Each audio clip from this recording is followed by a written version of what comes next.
하나님 말씀은 신명기 6장 4절 5절입니다. 이스라엘아 들으라.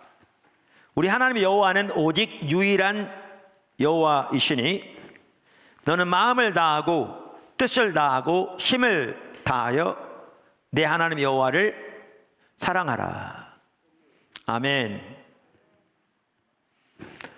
우리가 주일 낮 시간에 예배에 대해서 쭉 살펴보고 있습니다. 이제 다음 주일까지 살펴보면 맞춰지게 될 것 같은데요. 그러면서 이제 최근에는 예배의 한 중요한 핵심인 찬양과 경배에 대해서 쭉 살펴보고 있습니다. 오늘은 찬양과 경배의 표현에 대해서 살펴보기 원합니다. 오늘 본문 말씀 우리가 쉐마라고 그러죠. 성경에 나오는 가장 중요한 말씀이라고 할 수 있습니다. 이 구절에 보면 우리 하나님은 오직 유일한 하나님이시니 우리가 우리의 존재를 다해 하나님을 사랑하라 이렇게 말하고 있습니다. 그래서 우리의 마음, 우리의 뜻, 우리의 힘 다해서 하나님을 사랑하라 이렇게 말하고 있습니다. 하나님이 먼저 하나님의 존재를 다해 우리를 사랑하십니다. 그 사실 아십니까? 하나님이 하나님의 존재를 다해 우리를 사랑하십니다. 그리고 이제 우리에게 그렇게 하나님을 사랑하기를 원하십니다. 그래야 진정한 사랑의 교제가 될 것이니까요. 그런데 성경에 보면 하나님께 하는 모든 것은 우리의 존재를 다해 하라 이렇게 말하고 있습니다. 순종하는 것도 하나님께 돌아가는 것도 하나님 찾는 것도 거기에 반드시 뭐가 포함되느냐면 하나님께 예배하는 것도. 그래서 오늘 본문은 예배와 관련해서 매우 중요한 구절이기도 합니다. 그래서 우리는 만군의 여호와 하나님을 예배하되 우리의 존재를 다해, 즉 우리의 힘, 우리의 마음, 우리의 몸 등 우리의 모든 것으로 하나님을 예배해야 합니다. 여기에 찬양과 경배의 표현이 중요한 자리를 차지하는 것을 볼 수가 있습니다. 자, 첫째, 엎드려 절하며. 엎드려 절하며. 하나님께 드리는 예배, 찬양과 경배의 한 표현은 엎드려 절하는 것입니다. 사실 경배라는 말 자체가 하나님을 경외하는 마음으로 엎드려 절한다는 뜻입니다. 경배라는 말 자체가 그렇습니다. 성경에 나오는 하나님의 귀한 사람들은 하나님께 엎드려 경배함으로 하나님을 예배했습니다. 출애굽기 34장에 보면 모세가 그렇게 하고 있는 것을 볼 수 있는데요. 하나님께서 영광 중에 모세 앞에 임하셔서 하나님의 성품을 계시하십니다. 그러자 모세가 하나님 앞에 납작 엎드려 절하며 하나님을 경배합니다. 제가 한번 읽어보겠습니다. 5절, 여호와께서 구름 가운데에 강림하사 그와 함께 거기 서서 여호와의 이름을 선포하실세. 여호와의 이름을 선포한다는 말은 하나님의 성품을 계시하신다는 말입니다. 하실세, 여호와께서 그의 앞으로 지나시며 선포하시되 여호와라 여호와라 자비롭고 은혜롭고 노하기를 더디하고 인자와 진실이 많은 하나님이라. 인자를 천대까지 베풀며 악과 과실과 죄를 용서하리라. 그러나 벌을 면제하지는 아니하고 아비의 악행을 자손 3-4대까지 보응하리라. 이렇게 하나님이 자신의 영광을 나타내 보이시자 그럼 모세가 어떻게 했는가? 8절, 모세가 급히 땅에 엎드려 경배하며. 이 경배한다는 말은 문자 그대로 해석하면 엎드려 절하며 이 말입니다.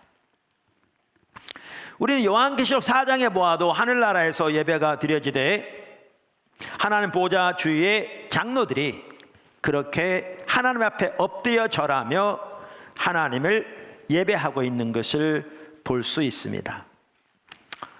9절, 그 생물들이 보좌에 앉으사 세세토록 살아계시는 이에게 영광과 존귀와 감사를 돌릴 때에 24장로들이 보좌에 앉으신 이 앞에 엎드려 세세토록 살아계신 이에게 경배하고 엎드려 절하고 자기의 관을 보좌 앞에 드리며 이르되 우리 주 하나님이여 영광과 존귀와 권능을 받으시는 것이 합당하오니 주께서 만물을 지으신지라.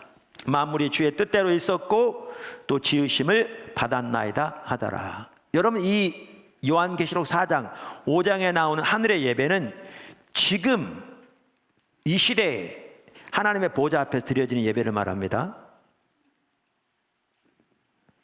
여러분, 요한계시록 4장 5장에 나오는 이 예배가 앞으로 미래에 하나님의 보좌 앞에서 드려질 소위 하늘나라 예배라고 생각하는데요, 그 잘못 생각하는 겁니다.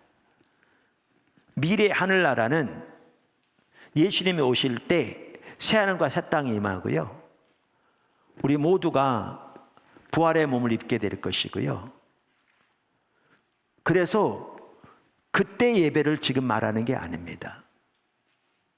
지금 요한계시록 4장과 5장에 나오는 이 예배는 바로 오늘날 하나님의 보좌 앞에서 드려지는 예배를 지금 표현하고 있는 겁니다. 그 예배가 우리의 모델이기도 하다고 우리가 살펴보았습니다. 여기도 보면 엎드려 절하며 하나님을 예배하고 있는 것을 볼 수가 있습니다. 여기 보시면 알지만 그들의 행위는 강요에 의한 것이나 두려움에서 나온 것이나 사람들에게 잘 보이기 위해서 하는 요식 행위 등이 전혀 아니었습니다. 전혀 아니었습니다. 그들은 그들의 중심에서부터 하나님을 향해 그렇게 진정으로 예배하고 있는 걸 볼 수가 있습니다. 사실 여기에 두 사건 다 핵심이 뭔 줄 아십니까? 하나님의 영광을 보는 것입니다. 하늘나라 예배도 모세의 예배도 하나님의 영광을 보는 것입니다. 그들이 하나님의 영광을 보았을 때 하나님을 경외함으로 하나님 앞에 엎드려 절하며 하나님을 예배했습니다. 그러면 하나님의 사람들은 무엇 때문에 하나님 앞에 엎드려 절하며 하나님을 경배했습니까? 성경에 나오는 하나님의 사람들이 많이 그렇게 했는데요. 자, 성경 한 구절 한 구절 보면 그들이 무엇 때문에 그렇게 했는지를 볼 수가 있습니다. 몇 구절을 대표적으로 보겠습니다. 자, 시편 138편 1절 2절. 내가 전심으로 주께 감사하며 신들 앞에서 주께 찬송하리로다. 여기에 신들은 사람들을 가리킵니다. 그러니까 하나님 외에 다른 신이 있는 것이 아닙니다. 예수님께서도 그러셨잖아요. 예수님이 하나님의 아들이심을 말씀하시니까 참남하다고 대적하는 바리새인들에게 성경에 보면 사람을 신들이라고 표현하고 있는데 무슨 말이냐라고 이렇게 말씀하셨잖아요. 자, 그런데 여기도 보면 전심으로 하나님께 예배하죠. 전심으로. 그러면서 다음 절에 이렇게 말합니다. 내가 주의 성전을 향하여 예배하며 주의 인자하심과 성실하심으로 말미암아 주의 이름에 감사하오리니 이는 주께서 주의 말씀을 주의 모든 이름보다 높게 하셨음이니라. 자, 여기 2절에 주의 성전을 향하여 예배하며 이렇게 돼 있잖아요, 우리말에. 근데 원래 원문을 보면 주의 성전을 향하여 엎드려 절하며 이렇게 돼 있습니다.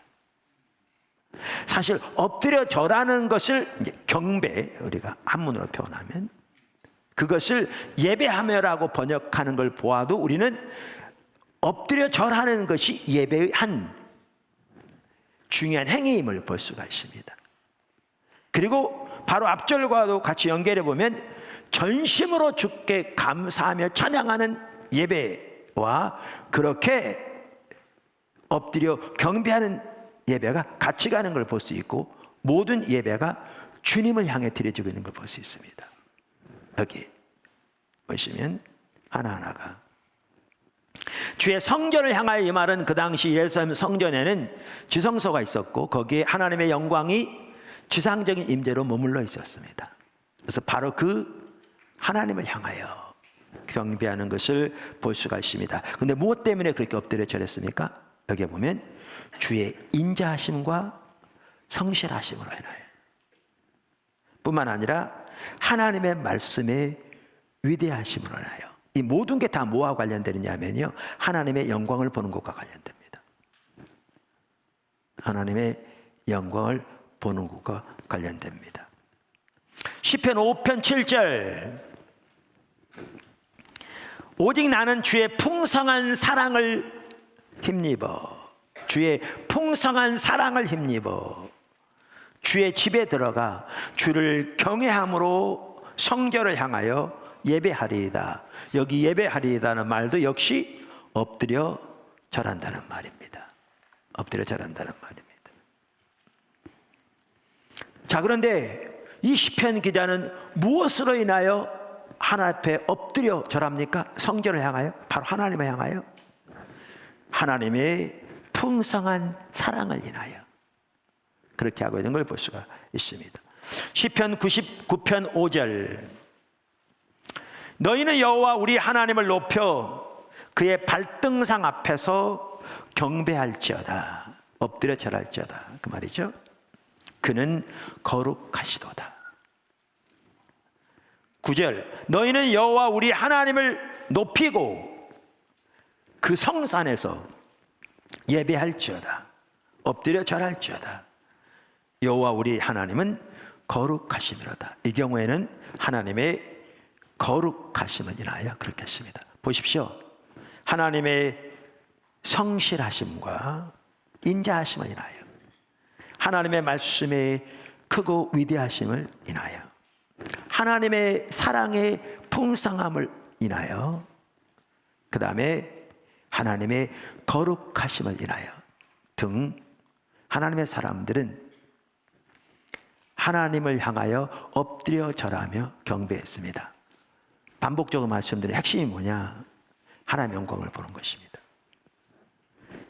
하나님께서 성령의 조명으로 우리의 마음을 열으셔서 우리에게 깨닫게 하셔서 그 하나님의 사랑과 신실하심과 위대하심과 거룩하심과 그 말씀의 소중함과 약속의 위대하심을 깨닫게 되었을 때 그들은 하나님을 경외함으로 엎드려 절하며 하나님께 찬사와 감사와 예배를 드렸습니다. 할렐루야.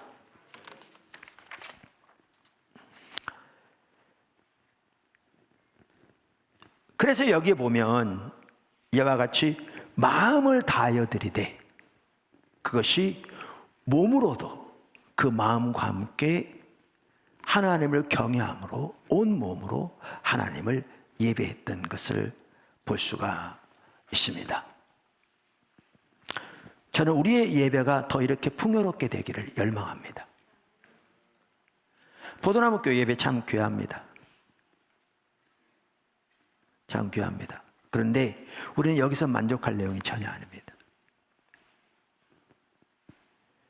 우리의 예배가 온 마음으로 주님을 높이고 하나님께서 행하신 그 아름다운 일들을 인하여 마음껏 찬사를 드릴 뿐만 아니라 하나님의 그 성실하심과 신실하심과 그 넘치는 사랑과 그 거룩하심 등 하나님 그분 자신을 인하여 마음껏 그분을 예배하고 높이되 우리의 온 몸으로 그렇게 동시에 주님을 예배하는 우리의 예배가 되기를 간절히 소원하고 열망하고 또 그렇게 되기를 예수님의 이름으로 축복합니다. 그래서 하나님 앞에 엎드려 절한다는 말은 우리가 이러한 구절들에도 볼 수 있듯이 하나님을 경외하고 중심에서부터 하나님을 존중한다는 표현입니다. 하나님 앞에서 감격하고 온 마음으로 하나님을 사랑한다는 표현입니다.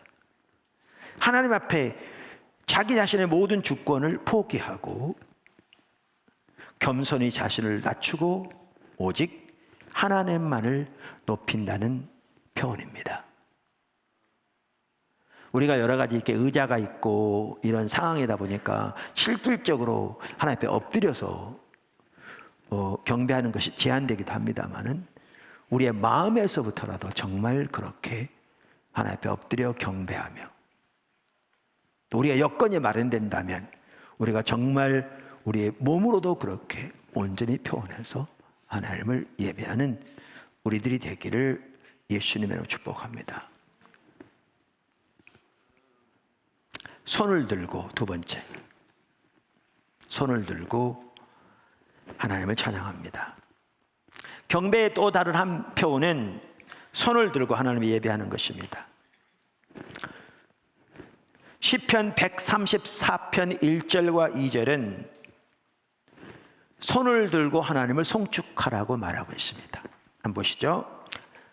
보라, 밤에 여호와의 성전에 서 있는 여호와의 종들아. 이걸 보면요, 뭘 할 수가 있냐면 다윗 시대부터 그랬던 걸 볼 수가 있는데, 하나님의 언약궤, 하나님의 영광이 지상적인 임재로 머물러 있는 하나님의 언약궤 앞에서 하나님을 예배하는 자들이 지속적으로 밤중에도 하나님을 송축하고 하나님을 예배했던 걸 볼 수 있습니다. 우리가 살펴본 대로. 그러면서 여호와의 모든 종들아 여호와를 송축하라. 그분께 찬사와 찬양을 드리라. 그러면서 뭐라고 말합니까? 성소를 향하여 너희 손을 들고 여호와를 송축하라. 하나님의 임재 가운데 계신 그 하나님을 향하여 그 뜻이기도 하죠. 손을 들고 여호와를 송축하라 이렇게 말합니다. 시편 141편도 마찬가지입니다. 2절, 나의 기도가 주의 앞에 분향함과 같이 되며. 요한계시록에 보면 뭐죠? 그 하나님의 백성들이 기도가 향으로 하나님 앞에 드려지는 걸 볼 수 있잖아요. 근데 여기에 보면 이 시편 기도가 자기의 기도가 하나님 앞에 향으로 드려지는, 그렇게 되기를 기도하고 있습니다. 여러분, 찬양과 기도는 예배의 형태입니다. 형식만 다르지 다 예배입니다. 그래서 어떤 사람들은 찬양을 곡전인 기도라 이렇게 부르기도 하죠. 그러면서 나의 기도가 주의 앞에 분향함과 같이 되며 나의 손 드는 것이 저녁 제사같이 되게 하소서. 여기도 평행법이 나오잖아요. 이 두 문장이 지금 같은 걸 의미하는데, 이걸 보면 손 흔드는 자체가 지금 예배인 걸 볼 수 있습니다. 하나님 앞에 손 흔드는 자체가 예배인 걸 볼 수 있습니다. 특별히 디모데전서 신약성경 2장 8절도 이렇게 말합니다. 그러므로 각 처에서 남자들이 분노와 다툼이 없이 거룩한 손을 들어 기도하기를 원하노라. 아까 기도와 예배는 같은 거라고 그랬잖아요. 여기 남자들이 그랬어요. 이 말은 남자들만 이렇게 하란 말은 아니겠죠. 모든 성도들이 그렇게 하라 그 말이겠죠. 근데 구체적으로 여기에 보면 남자들에게 그렇게 하라고 그랬어요. 남자들에게. 그러니까 이 말은 유추해 보건대 남자들이 이렇게 잘 안 했던 것 같아요. 그러니까 남자들에게 하라는 거죠. 하라는 거죠. 구체적으로 남자들이라고 이렇게 지칭하고 있잖아요. 그러니까 우리나라 경우에도 비슷한 것 같습니다. 우리나라 경우에도 대체적으로 여자 성도들은 하나님을 더욱 자유롭게 예배하고 하나님께 더욱 이렇게 자유롭게 기도하는 걸 볼 수 있습니다. 대체적으로. 다 그런 건 아니지만. 그런데 또한 대체적으로 남자들은 지난번에 한번 나눴습니다만 유교적인 가치관에 젖어서 체면 차리느라고 예배가 경직되어 있는 경우가 너무나 많습니다. 너무나 많습니다. 근데 그게 예배를 방해하는 요소라고요. 말씀드린 대로 우리는 만군의 여호와 천지의 창조자의 주관자이신 하나님께 나온다는 사실을 기억해야 합니다. 뿐만 아니라 그분이 우리의 아버지가 되신다는 사실을 기억해야 합니다. 그래서 우리는 어린아이처럼 마음에서부터 온 마음으로 하나님께 나와 하나님을 예배하고 찬양하되 온 몸으로 주님을 예배해야 합니다. 포도나무교회 성도들 주일 예배 나올 때 체면 같은 거 내려놓으십시오. 여러분은 하나님 앞에 나온다는 사실을 기억하셔야 합니다. 세상적인 지위 그분 앞에서 아무런 의미가 없습니다. 하나님 주신 은혜이죠. 계급장 하나님 앞에서 아무런 의미가 없습니다.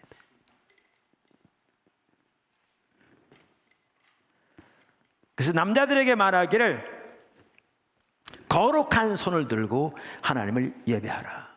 하나님께 기도하라. 이렇게 말하고 있습니다. 자, 그러면 이렇게 성경은 손을 들고 하나님을 찬양하라 이렇게 말하고 있는데 그럼 어떤 의미로 손을 들고 찬양하는 겁니까? 어떤 의미로? 성경 몇 구절을 보면 몇 가지를 볼 수 있습니다. 하나는 예레미야 애가입니다. 예레미야 애가는 남방 유다가 하나님을 떠난 고로 하나님의 심판이 임해서 나라가 망한 후에 쓰여진 노래입니다.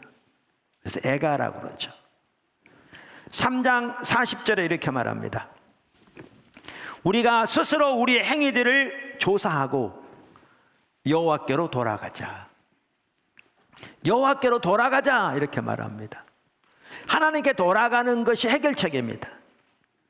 이 코로나 시대에도 하나님을 찾아 하나님께 돌아가는 것이 해결책입니다. 근데 하나님께 돌아갈 때 자신들의 행위를 조사하자 그 말입니다. 악한 길에서 돌이켜야 한다 그 말이죠. 악한 길에 돌이키기 위해서 자신의 행위를 조사하자. 그러면서 뭐라고 말하냐면 우리의 마음과 손을 아울러 하늘에 계신 하나님께 들자. 똑같은 얘기입니다. 하나님을 향하여 나오되 예배는 나오되 온 마음으로 나오라는 거죠. 근데 여기에 보면 마음과 뭐를 같이 하라? 손을 들라. 그럼 어떤 의미로 손을 드는 겁니까? 하나님의 용서를 구하여, 하나님의 긍휼을 구하여, 하나님의 자비를 구하여 손을 들고 온 마음으로 자신을 돌아보며 주님을 구하여 나오라 이렇게 표현하고 있는 거죠. 할렐루야. 시편 28편 2절 내가 주의 지성소를 향하여 나의 손을 들고 앞에 나왔던 표현들과 계속 같은 표현들이 나옵니다. 주께 부르짖을 때에 나의 간구하는 소리를 들으소서. 하나님의 절박한 은혜가 필요해서 하나님의 절박한 도움이 필요해서 하나님의 도움을 구하여 하나님 앞에 나와 하나님을 향해 손을 들고 기도하며 간구하며 예배하는 것을 지금 말하고 있죠. 이 본문에 보면 시편 134편 1절에서 2절 보라 밤에 아까 우리가 읽었던 구절인데요. 여호와의 성전에 서 있는 여호와의 모든 종들아 여호와를 송축하라. 성소를 향하여 너희 손을 들고 여호와를 송축하라. 이 경우에는요 하나님의 은혜가 감사해서 하나님의 행하신 일들이 소중해서 하나님을 향해 손을 들고 하나님께 감사와 찬사를 드리는 것을 볼 수가 있습니다. 시편 143편 6절, 주를 향하여 손을 펴고 내 영혼이 마른 땅에서 주를 사모하나이다. 시편 63편은 다윗의 시편인데, 목마른 사슴이 시냇물을 찾아 헤매듯이 자기 영혼이 하나님을 향하여 갈급한다, 이렇게 말하고 있죠. 근데 여기 마른 땅, 비가 오지 않아서 땅이 바싹 말았을 뿐만 아니라 쩍쩍 갈라진, 농부들이 그러한 땅을 볼 때 얼마나 비를 사모하겠어요? 근데 그렇게 비를 사모하듯이 하나님을 바라보며 주님을 갈망하는 것을 지금 이렇게 표현하고 있습니다. 주를 향하여 손을 들고 내 영혼이 마른 땅에서 주를 사모하나이다 라고 말하고 있죠. 그러니까 이러한 것들을 종합해 보면 때로는 우리 행위를 돌아보고 회개하는 의미에서, 하나님의 도움을 간절히 구하는 의미에서, 하나님을 높이고 송축하는 의미에서, 더 나아가 말라서 갈라진 땅의 비를 갈망하듯이 그러한 배고픔과 갈망으로 하나님을 사모하고 갈망해서 하나님을 향하여 손을 들고 기도하고 찬양하고 있는 것을 볼 수가 있습니다. 이게 우리 예배입니다. 우리 예배입니다. 반복적으로 나오는 말, 성소를 향하여란 말은 구약시대부터 그들의 예배가 철저하게 오직 하나님을 향하여 드려졌던 걸 볼 수 있고, 하나님을 바라며 드려졌던 걸 볼 수 있고, 하나님을 갈망하며 하나님께만 초점을 맞추고 드려졌던 것을 볼 수가 있습니다.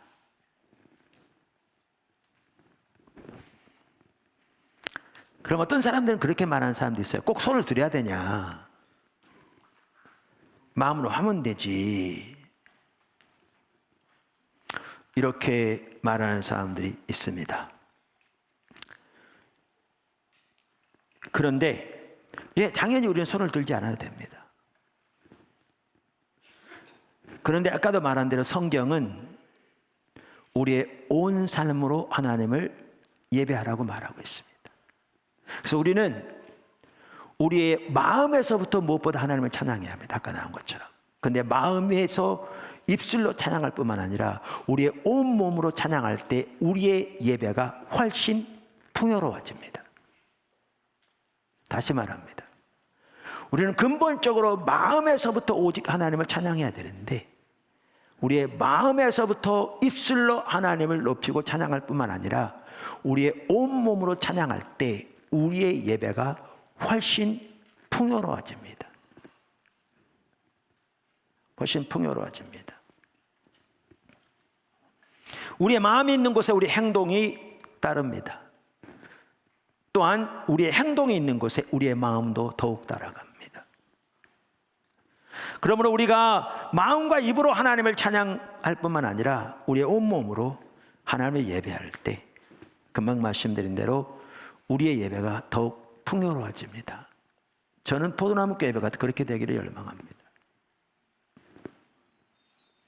아까도 말씀드린 대로 남자들에게 손을 들고 예배하라고, 기도하라고 성경이 말하고 있고, 꼭 손을 들여야 되느냐 그런 사람도 있다고 그러는데, 그런 분들도요, 이런 월드컵 축구 같은 데 보면 난리예요. 여자분들하고 축구 보는 게 쉽지 않더라고요. 조금만 있어도 얼마나 소리를 지르는지 깜짝깜짝 놀라서 같이 못 보겠더라고요. 근데 월드컵에 있는데 4강전을 치르는데 일본하고 붙었어요, 우리나라가. 후반 10분 남겨놓고 2대0으로 지고 있어요. 근데 10분 만에 3대1로 이겼어. 난리가 날 겁니다. 아파트에 바닥이 꺼질 것 같을 것이고요, 소리를 지르고 뛰고 날릴 겁니다. 체면 어디 갔습니까? 하나님이 축구보다 못합니까? 사실 중요한 것은 하나님과 관계입니다. 중심이고요. 자세입니다. 자세입니다. 반복해서 말씀드린 것대로 핵심은 하나님의 영광을 보는 것입니다. 그래서 우리 모두의 예배가 성경에 말하는 대로 하나님의 사람들이 했던 것처럼 그렇게 온 몸으로 그러니까 우리의 전 존재로 드리는 예배가 되기를 열망합니다. 세 번째, 춤을 추며. 성경에 나오는 하나님의 사람들은 춤을 추며 하나님을 찬양했습니다. 우리는 출애굽기 15장에서 미리암과 이스라엘 백성들이 그렇게 하나님을 춤을 추며 찬양했던 걸 볼 수 있습니다. 특별히 홍해 사건 바로 이후에 있었습니다. 하나님이 주신 그 구원을 생각하면서 정말 기뻐서 춤을 추며 찬양했습니다. 제가 성경 읽어보겠습니다. 19절. 바로의 말과 병거와 마병이 함께 바다에 들어가매 여호와께서 바닷물을 그들 위에 되돌려 흐르게 하셨으나 이스라엘 자손은 바다 가운데서 마른 땅으로 지나간지라. 아론은 누이 선지자 미리암이 손에 소고를 잡으매 모든 여인도 그를 따라 나오며 소고를 잡고 춤추니 미리암이 그들에게 화답하여 이르되 너희는 여호와를 찬송하라. 그는 높고 영화로우심이요 말과 그 탄 자를 바다에 던지셨음이로다 하였더라. 보십시오. 우리가 이 부분에서 그 대표적인 예는 역시 다윗일 겁니다. 지난번에도 살펴본 하나님의 언약궤를 예루살렘으로 가져올 때 그가 그렇게 춤을 추며 찬양했잖아요. 그 구절만 다시 한번 읽어보겠습니다. 사무엘하 6장 14절. 다윗이 여호와 앞에서, 잡으세요. 여호와 앞에서. 이 말이 중요합니다. 여호와 앞에서 힘을 다하여 춤을 추는데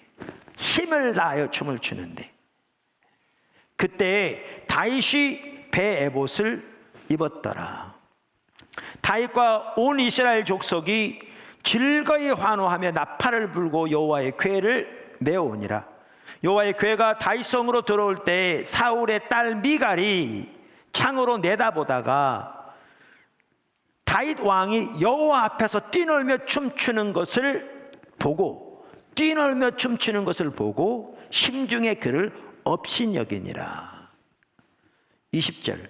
다윗이 자기의 가족에게 축복하러 들어오매 사울의 딸 미갈이 나와서 다윗을 맞으며 이르되 이스라엘의 왕이 오늘 어떻게 영화스러우신지. 지금 비꼬는 거죠. 방탕한 자가 염치 없이 자기의 몸을 드러내는 것처럼 오늘 그의 신복의 계집종의 눈앞에서 몸을 드러내셨도다 하니.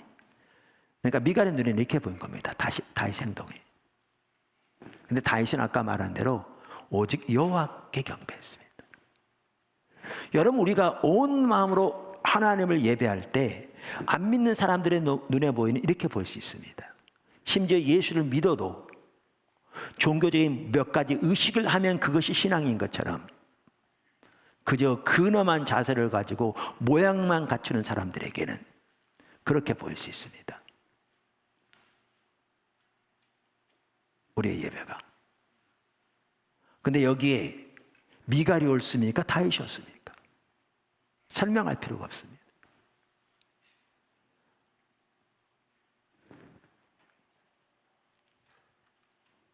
여기 보면 23절에 보면 미갈이 자녀가 없었거든요. 그 말이 뭔 말인지 아십니까? 다윗의 신임을 잃었다는 겁니다.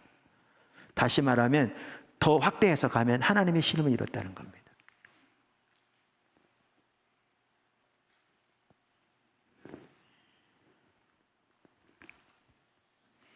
그런데 다윗의 말을 들어보십시오. 다윗이 미갈에게 이르되 이는 여호와 앞에서 한 것이라. 내가 여호와께 한 것이라. 그가 내 아버지와 그의 온 집을 버리시고 나를 택하사 나를 여호와의 백성 이스라엘의 주권자로 삼으셨으니 내가 여호와 앞에서 뛰놀리라. 내가 이보다 더 낮아져서 스스로 천하게 보일지라도 내가 말한 바 계집종에게서는 내가 높임을 받으리라 한지라. 보십시오. 오직 여호와께. 근데 왜 다윗이 그토록 기뻐하며 춤을 췄습니까?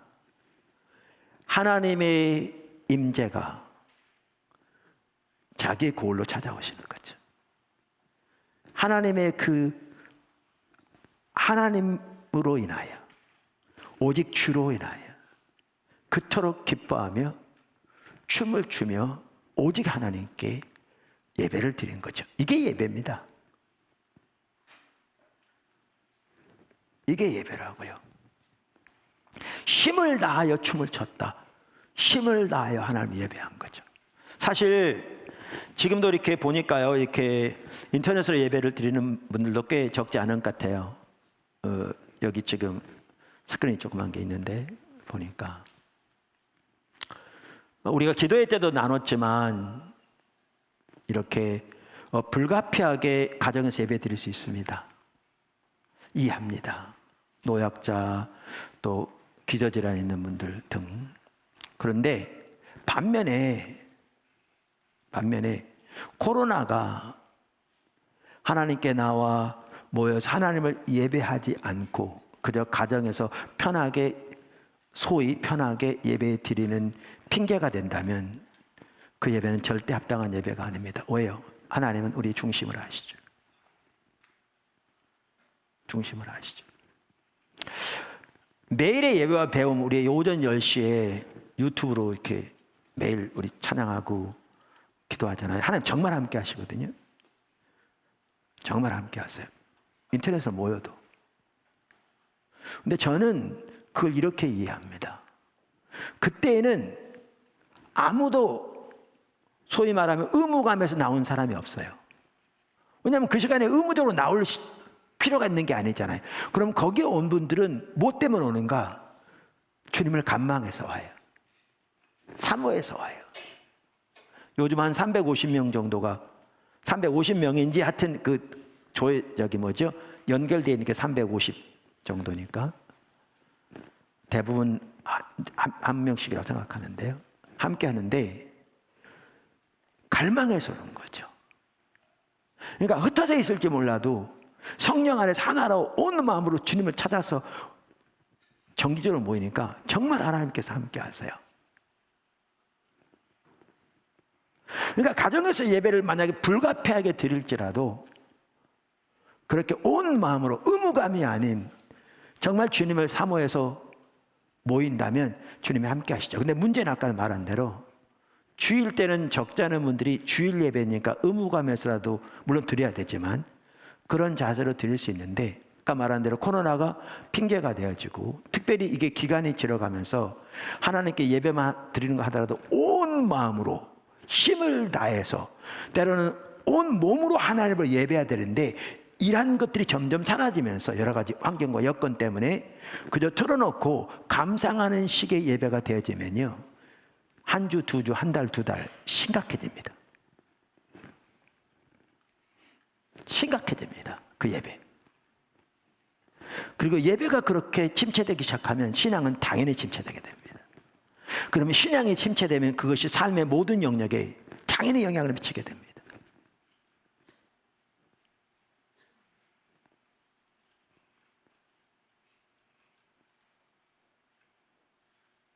당연히 영향을 미치게 됩니다.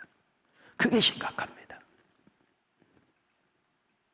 그게 심각합니다.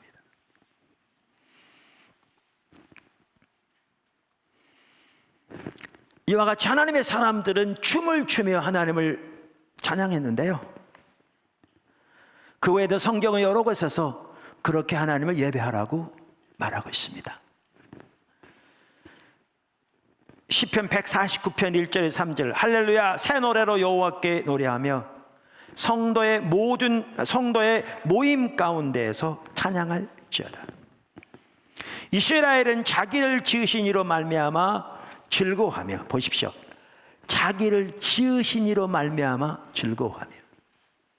여러분 구약 시대도요 말라기서 1장을 보아도 알 수 있듯이 이스라엘 백성들은 하나님이 이스라엘의 아버지라는 이해를 가지고 있었어요. 아버지라는 어떤 의미에서 이스라엘 이 땅에 태동시킨 분으로서, 자기를 지으신 이스라엘 이 땅에 태동시키신 그러한 하나님으로서 아버지란 이해를 가지고 있었어요. 근데 이 구절에 보면 바로 그 하나님이 그들의 아버지로 심을 인하여 자기들을 지으신, 자기들을 흙으로 빚어 지으실 뿐만 아니라 이스라엘 민족을 지으신 아버지로 인하여 찬양하라. 근데 신약 시대에는 더 나아가 예수님이 오셔서 하나님이 아버지신 것을 보이시고 우리에게도 아버지라 부르게 하셔서 양자의 영을 주심으로 성령이 우리 영으로 더불어 하나님이 우리의 아버지가 되시는 것을 말해주고 있잖아요. 그래서 바로 그 아버지 되신 하나님으로 인하여 찬양하는 거죠. 찬양하는 겁니다. 지으신 이로 말미암아 즐거워하며 시온의 주민은 그들의 왕으로 말미암아 주권자 통치자 되신 바로 그 하나님으로 말미암아 즐거워할지어다. 그러면서 말하기를 춤추며 그의 이름을 찬양하며 소고와 수금으로 그를 찬양할지어다. 할렐루야.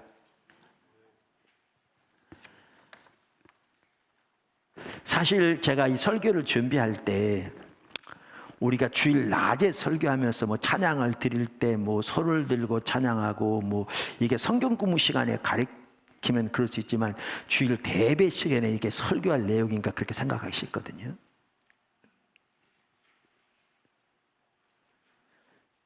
심지어 제가 설교자라서 준비할 때에도 그런 생각이 살짝 들을 때도 있어요. 근데요, 이 하나하나 내용을 보십시오. 하나님을 예배하는 내용이 얼마나 중요한 걸 볼 수 있어요. 얼마나 중요한 것인가를 볼 수 있어요. 시편 150편입니다. 1절 할렐루야 그의 성소에서 하나님을 찬양하며 그의 권능의 궁창에서 그를 찬양할지어다. 그의 능하신 행동을 찬양하며 하나님의 행하신 베푸신 그 놀라운 은혜를 인하여 찬양하며 그 말이죠. 찬사를 드리며 그의 지극히 위대하심을 따라 찬양할지어다. 하나님의 하나님 되심을 인하여 찬양할지어다. 나팔 소리로 찬양하며 비파와 수금으로 찬양할지어다. 소고치며 춤추며 찬양하며 현악과 퉁소로 찬양할지어다. 큰 소리 나는 재금으로 찬양하며 높은 소리 나는 재금으로 찬양할지어다. 호흡이 있는 자마다 여호와를 찬양할지어다. 할렐루야. 이사야서 시편 30편 11절입니다. 시편 30편 11절 12절 이렇게 말합니다. 주께서 나의 슬픔이 변하여 내게 춤이 되게 하시며 나의 베옷을 벗기고 기쁨으로 띄우셨나이다. 띠띠우셨다 그 말이죠. 이는 잠잠하지 아니하고 내 영광으로 주를 찬송하게 하심이니 여호와 나의 하나님이여 내가 주께 영원히 감사하리이다. 이건 뭐 때문에 그렇게 하나님을 춤추며 찬양합니까? 자기 삶 속에 베푸신 그 하나님의 크신 은혜로 인하여 그렇게 춤을 추며 찬양하고 있는 것을 볼 수가 있습니다. 이와 같이 우리가 춤을 추며 하나님을 찬양한다는 말은 우리에게 주신 승리가 너무 크고 기뻐서 하나님께서 우리에게 주신 그 모든 은혜가 너무 감격스럽고 기뻐서 무엇보다 하나님 그분 자신이 너무 감격스럽고 기뻐서 그렇게 하나님을 예배하고 찬양하는 것이 성경에 말하는 예배입니다. 할렐루야. 네 번째, 손뼉을 치며 성경은 손뼉을 치며 하나님을 찬양하라고, 예배하라고 말하고 있습니다. 시편 47편 1절 2절입니다. 너희 만민들아 손바닥을 치고 즐거운 소리로 하나님께 외칠지어다. 지존하신 여호와는 두려우시고 온 땅에 큰 왕이 되심이로다. 우리가 손뼉을 치며 하나님을 예배하는 이유는 하나님께서 행하신 일들이 너무 놀랍고 기뻐서, 하나님의 오심이 너무 좋고 기뻐서, 그리고 하나님께 큰 존경과 찬사를 드리기 원해서 등 그렇게 하나님을 예배합니다. 제가 수년 전에 어느 방송국에서 이렇게 초청장이 하나 왔어요. 미국 바로 얼마 전에 이제 임기를 마친 미국 대통령이 한국 방문하는데 우리 기독교 지도자들을 이렇게 만나는 자리에 이제 초청한 거예요. 그 방송에 제 설교가 나가니까 이제 그 중에 추려서 이제 보낸 것 같아요. 갔더니 한 500명 모였는데 저는 제일 뒷자리 저쪽에 줘서 거기 참석했었습니다. 근데 그 대통령이 전직 대통령이죠. 들어오니까 다 자리에서 일어나서 박수를 막 치더라고요. 세상 나라의 일개 대통령, 그것도 전직 대통령이 와도 사람들이 일어나 박수를 치며 환호하는데, 우리가 하나님 만군의 여호와 우리 하나님 앞에 예배 드리면서 그렇게 더 크게, 정말 지금 말씀드린 대로 하나님의 그 놀라운 은혜와 그 하나님의 그 위대하심과 하나님의 주권적인 통치, 그 모든 것을 인하여 당연히 하나님을 그렇게 박수를 치며 환영하고 찬사를 드리고 기뻐하는 것은 우리가 드려야 할 예배입니다. 할렐루야. 다섯 번째, 외치며.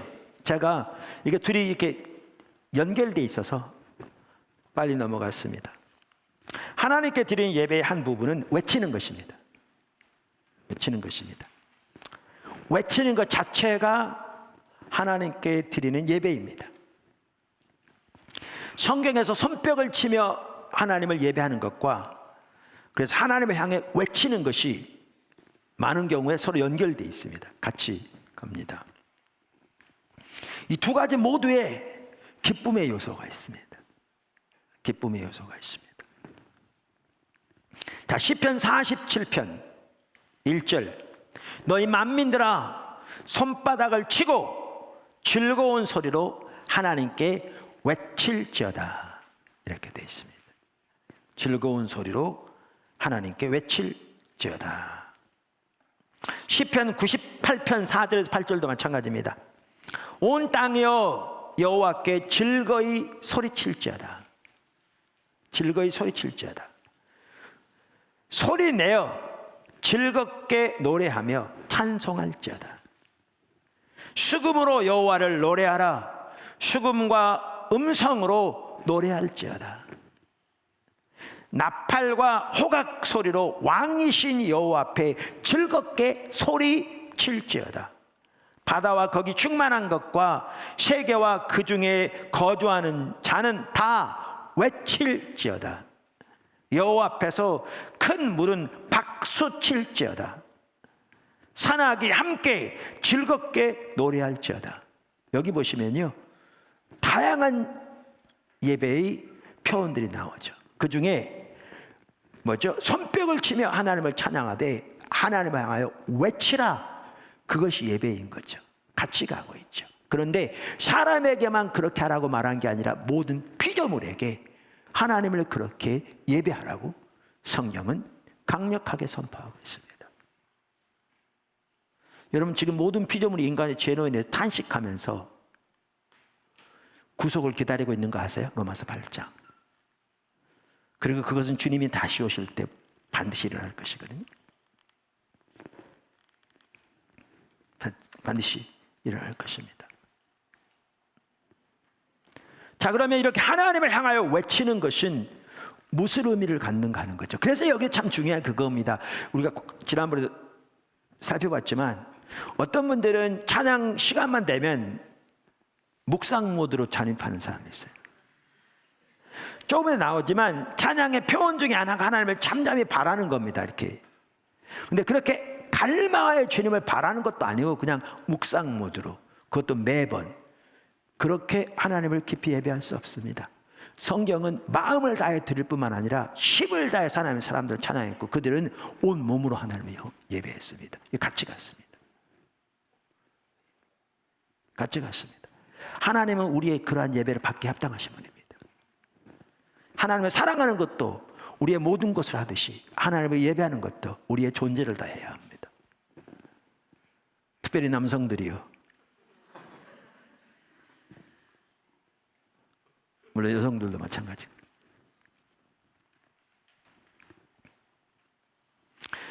그러면 하나님을 향해 외치는 것은 무슨 의미를 갖는가? 시편 98편은 하나님을 향해 소리치라고 하면서 이렇게 말합니다. 그 전에 1절, 새 노래로 여호와께 찬송하라. 그는 기이한 일을 행하사 그의 오른손과 거룩한 팔로 자기를 위하여 구원을 베푸셨음이로다. 여호와께서 그의 구원을 알게 하시며 그의 공의를 문나라의 목전에서 명백히 나타내셨도다. 그가 이스라엘의 집에 베푸신 인자와 성실을 기억하셨으므로 땅끝까지 이르는 모든 것이 우리 하나님의 구원을 보았도다. 왜 그렇게 하라고요? 하나님이 너무나 크신 은혜로, 사랑으로, 자비로, 권능으로 구원을 나타내 보이셨기 때문에 그렇게 하라, 이렇게 말합니다. 할렐루야.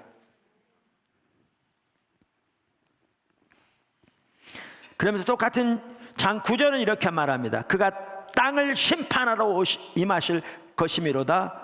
그가 의로 세계를 판단하시며 공평으로 그의 백성을 심판하시리로다. 왜 그렇게 소리치며 외치는가? 구원을 나타내 보실 뿐만 아니라 그분이 지금도 하늘과 땅의 주인으로서 하나님 보좌 우편에 앉아 통치하시며 좌정하실 뿐만 아니라 그분이 다시 오셔서 모든 만물을 새롭게 하시고 심판하실 것이기 때문에 외쳐 찬양하라, 이렇게 말합니다. 이 모든 것은 하나님의 영광을 보는 것과 관련됩니다. 하나님의 영광을 보는 것과 관련됩니다. 시편 65편은 하나님을 향하여 즐거이 외치는 이유를 이렇게 표현합니다. 시편 65편. 주의 은택으로 한 해를 관씌우시니 주의 길에는 기름방울이 떨어지며 들의 초장에도 떨어지니 작은 산들이 기쁨으로 띠를 띄었나이다. 초장은 양떼로 옷 입었고 골짜기는 곡식으로 덮였음에 그들이 다 즐거이 외치고 또 노래하나이다. 하나님이 주신 은혜, 우리 추수감사절도 다가오고 그러는데 저는요 지금 우리 이렇게 하나님이 이렇게 저는 결산 이런 거 보면 정말 더 하나님 함께 하신 건 보통 때도 아는데 제 입이 이렇게 정말 안 다물어지더라고요. 지금 코로나 시대에 어려운 성도들도 있습니다. 그래서 우리가 이렇게 아침 매일의 예배와 배움의 시간에도 그 부분도 같이 기도했습니다. 또 성도들의 모든 삶의 영역에 은혜를 베풀어 주시도록. 특별히 코로나로 인해서 이렇게 자영업 하는 분들이 많이 어려움을 당하고 있기도 합니다. 우리 포도나무교회 지체들 중에서도 자영업을 하는 분들도 있고 정말 어려웠습니다. 근데 어려운 가운데서도 하나님 은혜를 주시고 때를 따라 또 은혜를 주시고 빚어가시고 세워가셔서 또한 하나님의 은혜가 넘칩니다. 그런데 그걸 전제하고 이 코로나 시대에요, 하나님께서 포도나무교회 성도들 가운데 베푸신 은혜가 정말 큽니다.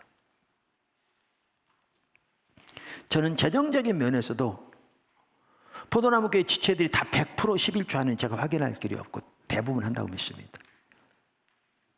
또 11조를 하더라도 온전한 11조를 하나님께 드리는지 그건 제가 확인할 길이 전혀 없지만 우리 출석 숫자 청장년 그중에는 말씀드린 대로 연세 드신 분도 있고 직장이 없는 사람도 있고 취준생도 있고 대학생도 있고 다 그런데 또 주부들은 직장 안 가지고 있는 분들이 대부분이라고 할 수 있잖아요.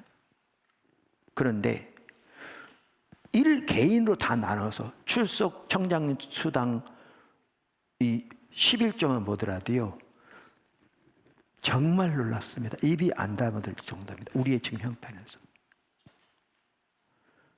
포도나무 교회 가운데 큰 부자가 있어서 한 사람이 큰 헌금을 한 것도 아닌데 저는 주님이 이 구절에 나와 있는 것처럼 그 일들을 수많은 성도들의 삶의 가정에 하고 계시다고 확실히 믿습니다. 들려온 소식을 들으면 여기저기서 직장에서도 그렇고 하나님께서 성도들의 머리를 드시고 등등 한두 가지가 아닙니다. 이게 십자가 복음의 유업이기도 하지만 저는 마땅히 우리가 하나님께 그 크신 은혜로 인해서 때로는 어려운 가운데서라도 우리를 빚어가시고 인도하시고 새롭게 하시는 그 모든 은혜를 인해서 우리는 여기 이 말씀처럼 소리 높여 하나님을 향해 찬양하고 외치고 기뻐해야 한다고 저는 확신합니다. 우리가 그런 예배를 드려야 합니다.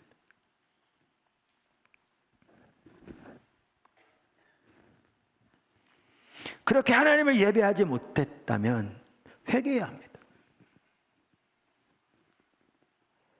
회개해야 합니다.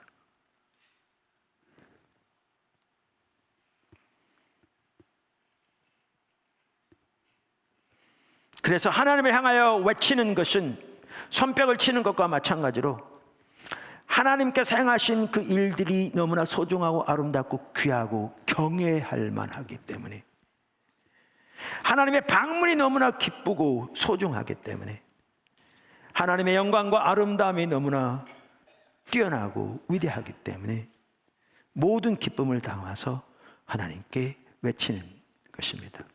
저는 가끔 찬양하다 보면 하나님의 그러한 사랑이 너무나 이렇게 큰 게 느껴지고 등등 그러면 정말 큰 소리로 할렐루야 때로는 아멘 그 소리가 나오는 것 같더라고요. 어떨 때는 그 찬양 인도하는 그 형제만 하더라도 그럴 때 우리의 예배가 한 단계 또 업그레이드 된다 이렇게 확 올라간다 그러는데 인위적으로 소리 진다고 되는 게 아닙니다. 말씀드린 대로 핵심은 하나님의 영광을 보는 겁니다.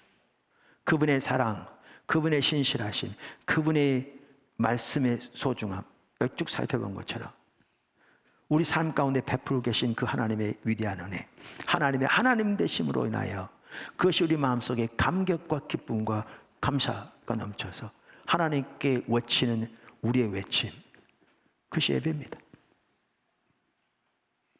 그것이 귀한 예배입니다. 우리의 개인의 삶 속에서 예배뿐만 아니라 우리의 주일 예배에서도 그러한 외침이 더 훨씬 많이 터져 나오기를 바랍니다.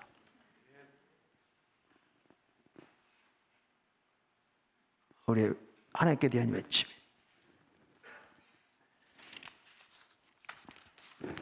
여섯 번째, 말하는 것. 성경에 의하면 말하는 것이 예배입니다. 그러니까 하나님께 드리는 예배의 한 형태는 말하는 것입니다. 말하는 것입니다. 그러니까 우리의 언어로 하나님의 은혜를 높이고 하나님께 행하신 놀라운 일들을 사람들에게 나누는 것이 하나님을 향한 우리의 한 예배입니다. 할렐루야.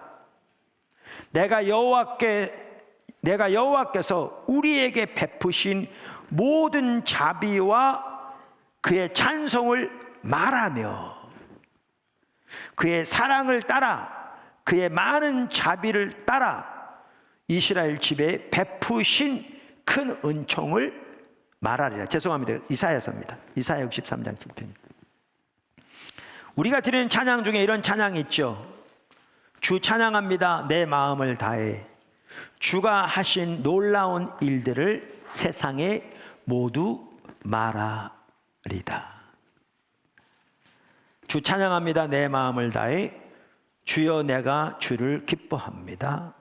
할렐루야. 주여 내가 주를 기뻐합니다.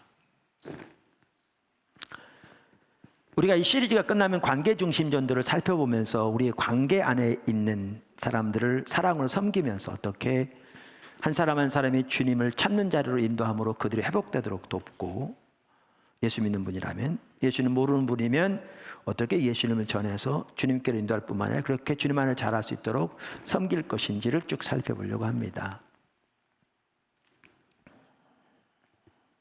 그런데 이 포도나무 교회 이렇게 쭉 제가 이제 개척 때부터 이렇게 섬기면서 올 때 초기에 전도를 우리가 해야 되는데, 우리는 일반적으로 전도하면 뭐가 딱 우리나라에 익숙한지 하면요, 목사 자랑, 교회 자랑입니다. 우리나라. 그리고 그거 안 하면 전도가 안 되는 것처럼. 그러다 보니까 사람을 높이고 세상적인 걸 높이는 거죠. 근데 그거는 정말 타락한 거죠. 정말 타락한 거죠. 그건 목사가 우상이 되어진 거고, 그건 교회가 우상이 되어진 건데, 정말 말이 안 되는 거죠.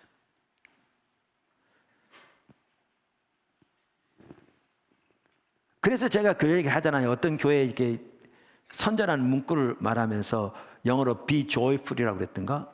be joyful in, 그러면서 그 교회 이름을 썼더라고요. 그러니까 성경에 보면 be joyful in Jesus인데 예수님 자리에 그 교회 이름을 넣은 거죠. 그러니까 이 교회에 와서 기쁜 생활하라 그 말인데, 그럴듯한 것 같지만 이게 교회를 자랑하는 건데, 문제가 뭐냐 하면 우리에게 진정한 기쁨을 주시는 분은 예수님인데 예수님 자리에 교회를 넣는 거죠. 심각한 우상숭배죠. 근데 그 교회가 성도가 작지 않은데 그 표의 심각성을 아무도 인식하지 못하는 거죠. 왜냐하면 우리는 전도 그러면 목사 자랑, 교회 자랑, 성도 자랑. 그래서 제가 그거 하지 말라고, 그거 타락한 거라고. 그랬더니 초기에 많은 분들이 혼동된 게, 그럼 뭐 할지를 모르는 거예요. 왜냐하면 전도하면 그걸 전도라고 생각했는데 그게 잘못된 걸 하지 말라고 하니까 뭘 할지를 모르는 거죠.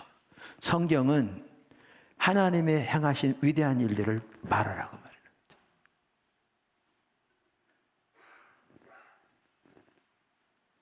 하나님의 베푸신 위대한 구원, 하나님 우리에게 행하신 아름다운 일들, 하나님이 나의 삶 속에 행하신 위대한 일들을 말하라 그 말이죠. 이게 예배입니다. 일부는 우리가 이걸 간증이라고 그러는데, 그때에도 우리가 잘못하면 자기를 드러내기 쉽죠. 내가 이렇게 했더니 등등등등 타락한 거죠. 그게 아니고, 여러분 우리는 질그릇에 불과합니다. 우리 속에 선한 게 없습니다.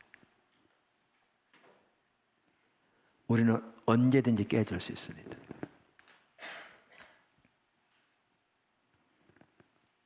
탐 라이트 같은 학자도 그 얘기 하잖아요. 예수님이 부활하셔서 임재로 우리 가운데, 교회 가운데 함께 하시지만 성령으로 하나님 보좌 우편에 앉아 계시다는 사실이 부활한 육체를 가지고 매우 중요하다. 왜? 부활한 육체를 가지고 하나님 보좌 우편에 앉아 계시지 않는다면, 그래서 지금도 온 인류 역사를 주관하고 계시지 않는다면, 교회 안에 임재로만 계신다면, 그러면 교회가 곧 예수님을 대신하는 자가 되는데, 그건 심각한 폐해를 가져온다. 그 중에 하나가 뭐냐 하면, 교회는 절대 완전하지 않는데, 성도들은 절대 완전하지 않는데, 그들의 때로는 타락성, 그들의 나약함, 그들의 깨어지는 질것, 이걸 보고 복음은 훼손될 뿐만 아니라 사람들에게 온갖 조롱거리가 되는 거죠. 여러분, 우리 안에 보화가 있지 않습니다. 보화는 질그릇 안에 하나님이 보화를 두신 겁니다. 이 보화는 우리에게 속해 있지 않습니다.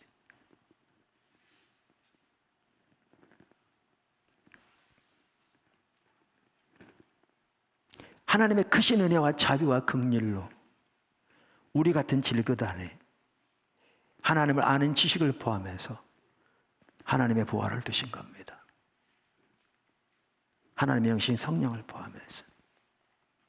그러므로 우리가 예배하는 형태가 뭐냐 하면 하나님의 행하심을 나누는 겁니다. 그분의 위대한 구원, 그분의 위대한 사랑, 그분이 내 삶 속에 우리 가운데 행하시고 계시는 행하신 위대한 일들을 말하는 것이 예배입니다. 예배하는 형태입니다. 성경에 하나님의 사람들이 그렇게 말하고 있습니다. 그래서 여러분 그런 예배를 드리십시오.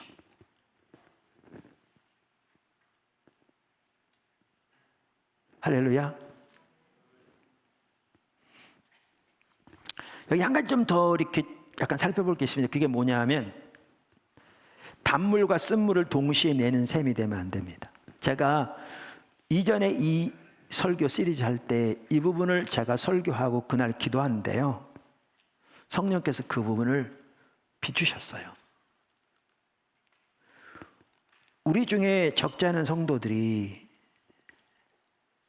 예를 들면 가장 가까운 가족부터 시작해서 뭐 며느리와 시어머니 뭐 때로는 부모와 자식 사이 가장 가까운 관계에서부터 안 믿는 사람들이 하는 것처럼 때로는 안 믿는 사람도 그렇게 안 하는 경우도 많죠.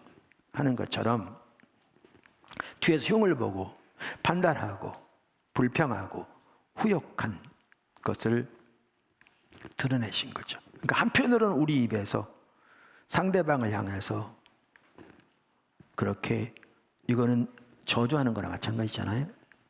쓴물을 뿜어내면서 그 동일한 입으로 하나님을 찬양하는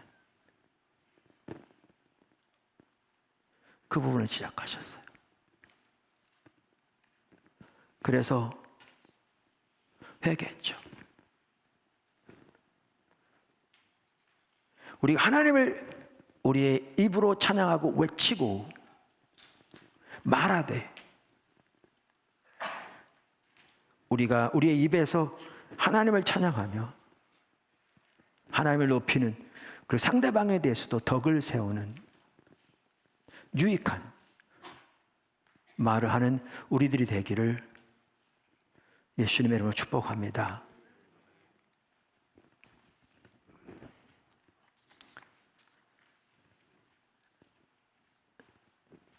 그래서 우리는 국가, 사회, 직장, 학교, 교회, 가정 등 다양한 영역에서 하나님이 세우신 질서를 존중하며 감사의 말을 하면서 우리가 우리의 입술로 하나님의 행하심을 나누고 말하고 그래서 예배를 드리고 또 하나님을 향해 마음껏 찬사를 드리는 그러한 예배자가 되어야 될 줄로 믿습니다. 제가 사실 일부 예배 때도 말했는데 여러분 오해하지 않기를 바랍니다. 제 말을 듣고 오해할 분도 있고요. 저한테 반박할 수도 있어요. 근데 잘 알고 왔어요. 저한테 직접 안 하셔도 되는데 하나님 앞에서 잘 알고 하세요. 함부로 하지 마시라고요. 제가 지금 정치적인 성향을 말하는 게 아니에요. 여러분은 제 정치적인 상황 잘 몰라요. 근데 최근에 제가 코로나로 인해서 어떤 부분은 정부가 좀 심하게 하는 부분도 있는 것 같고 우리 생각에 교회에 대해서 그래서 제가 나누면서 약간 좀 이렇게 겸손하지 못하게 약간 불평조로 그러면서 이렇게 나눈 적이 있었어요. 근데 하나님이 강력하게 지적하시더라고요. 그 부분에 대해서. 그러니까 제 얘기는 하나님의 세우신 질서에 대해서는 무조건 어떤 말도 하지 말아야 된다 그 얘기 전혀 아닙니다. 오해하지 마시고 그 얘기 아닙니다. 그런데 우리가 하나님의 백성으로서 우리의 말, 우리의 행실 정말 조심해야 합니다. 이것은 국가에 대한 뿐만 아니라 사회도 그렇고 직장도 그렇고 가정도 그렇고 그렇습니다.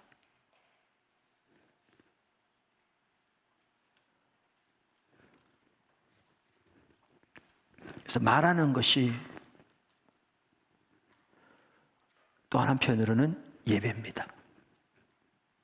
할렐루야. 마지막으로 7번째, 주를 바라보는 것. 주를 바라보는 것이 예배입니다. 그러니까 우리의 예배의 한 표현은 잠잠히 주를 바라보는 것입니다. 잠잠히 주를 바라보는 것입니다. 시편 63편, 이제 이게 아까 말했던 그 시편입니다. 1절 4절. 하나님이여, 주는 나의 하나님이시라. 내가 간절히 주를 찾되 물이 없어 마르고 황폐한 땅에서 내 영혼이 주를 갈망하며 내 육체가 주를 앙모하나이다. 바라보고 기대 가운데 앙망함으로 주를 바라보는 것.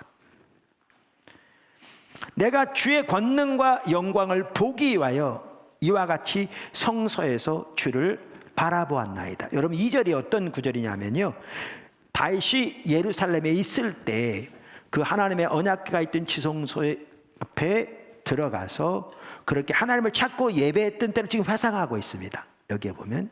그러면서 그 1절에 그렇게 하나님을 영광을 보기를 갈망하며 앙모하고 있는데, 2절은 과거 예루살렘에 있을 때 회상하는 건데 뭐라고 말하고 있는가 하면 주의 권능과 영광을 보기 위하여 성소에서 주님을 바라보았었다, 이렇게 말합니다. 이걸 보면 우리는 예배하는 형태가 뭐냐, 그 하나님을 갈망하고 기대하는 마음으로 그분을 바라보는 것이 포함되는 것 같습니다.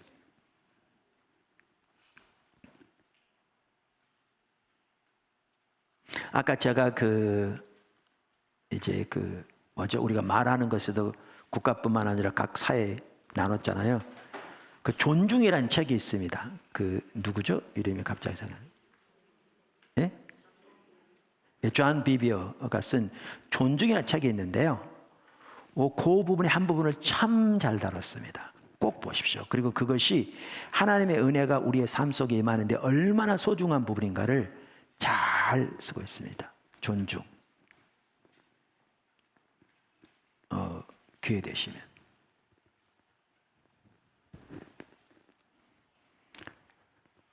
3절, 주의 인자하심이 생명보다 나음으로 내 입술이 주를 찬양할 것이라. 이러므로 나의 평생의 주를 송축하며 주의 이름으로 말미암아 나의 손을 들리이다. 이 시편 기자는 하나님을 향하여, 다윗인데요, 시편 기자가 물이 없는 황량한 사막에서 물을 찾는 것과 같은 갈급함을 가지고 있는 걸 볼 수 있습니다. 그리고 그 갈급함을 가지고 하나님을 찾습니다.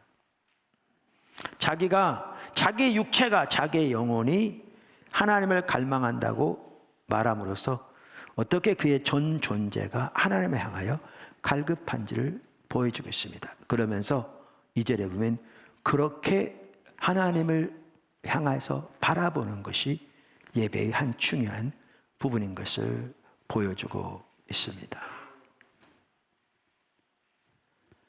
이처럼 하나님을 바라보는 것, 거기서는 아무런 말도 아무런 행동도 필요하지 않을 수 있습니다. 온 열망으로, 모든 것으로 하나님께 초점을 맞추고 그분의 영광을 보기를 갈망하며 하나님 앞에 잠잠히 바라보는 것, 정말 귀한 예배입니다. 정말 귀한 예배입니다.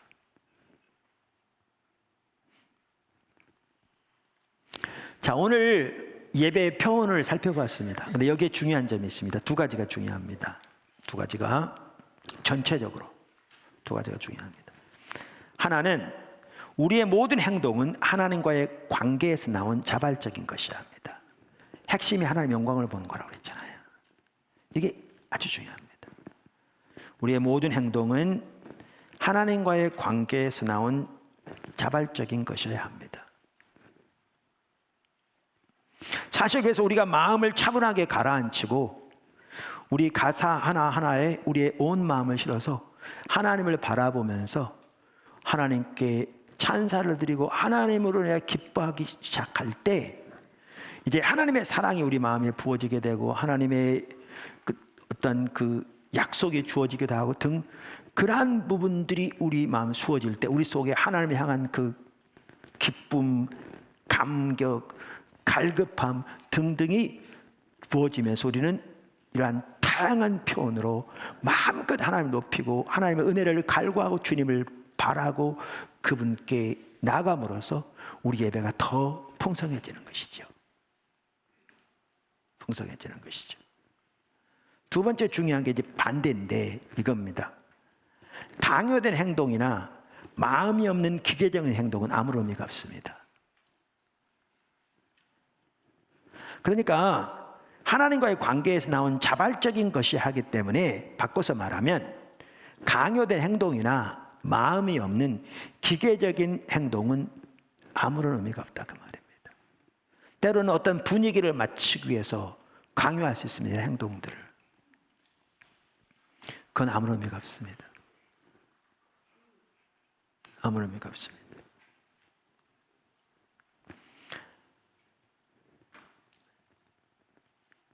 오히려 그렇게 강요된 행동들은 진정한 의미에서 하나님을 예배하는 것을 방해합니다. 아까 말씀드렸잖아요. 또 여러 번 말씀드렸잖아요. 뭐 손뼉을 크게 친다, 분위기를 맞추고 마음이 화끈화끈하고 좋을지 모릅니다. 문제는 그렇게 되질 때 하나님께 관심이 집중 안 됩니다.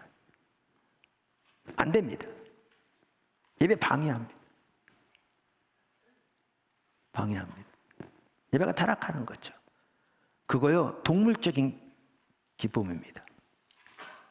육체적인 기쁨이라고요.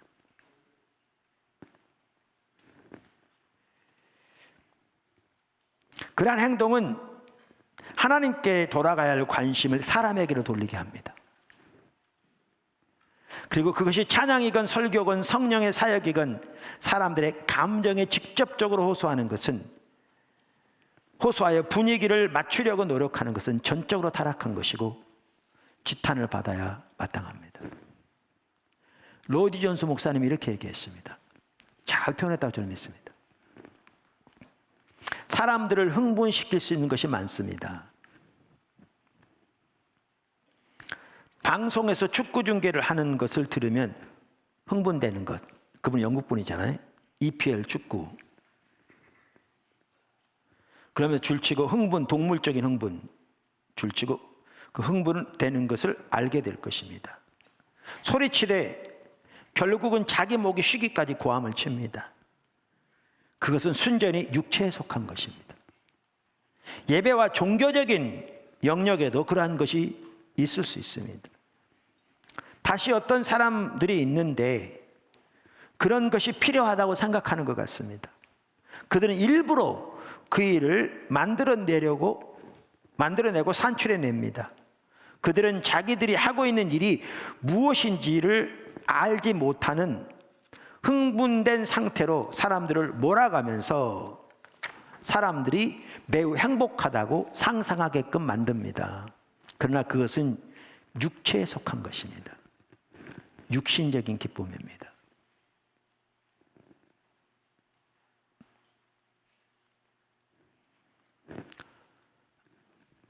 외국에서 찬양으로 잘 섬기는 세계적으로 잘 알려진 어느 한 단체, 그것도 젊은이들로 이루어진 그룹이 수년 전에 한국으로 왔었습니다.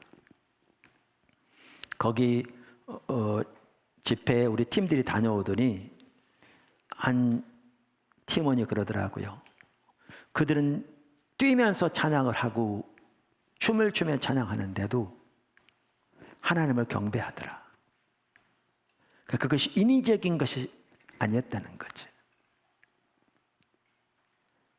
여태가 설명한 대로.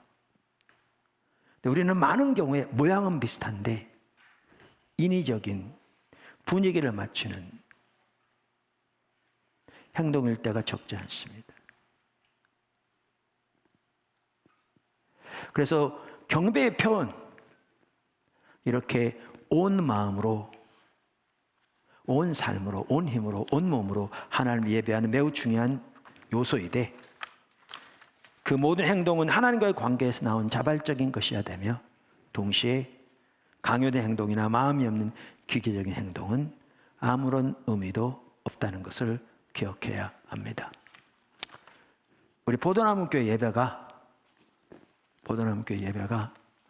이와 같이 정말 온 마음으로, 온 힘으로, 온 몸으로 주님의 예배하는 참된 예배가 더 되기를 간절히 소원하고, 그래서 우리의 예배가 더 풍요롭고 더 깊어지고, 그래서 하나님 우리 가운데 더 기뻐하시며 함께 하시고 우리 예배를 받으시고 운행하시는 그러한 예배가 되기를 간절히 열망하고, 그리고 그걸 통해서 여러분도 하나님의 영광을 더 보게 되고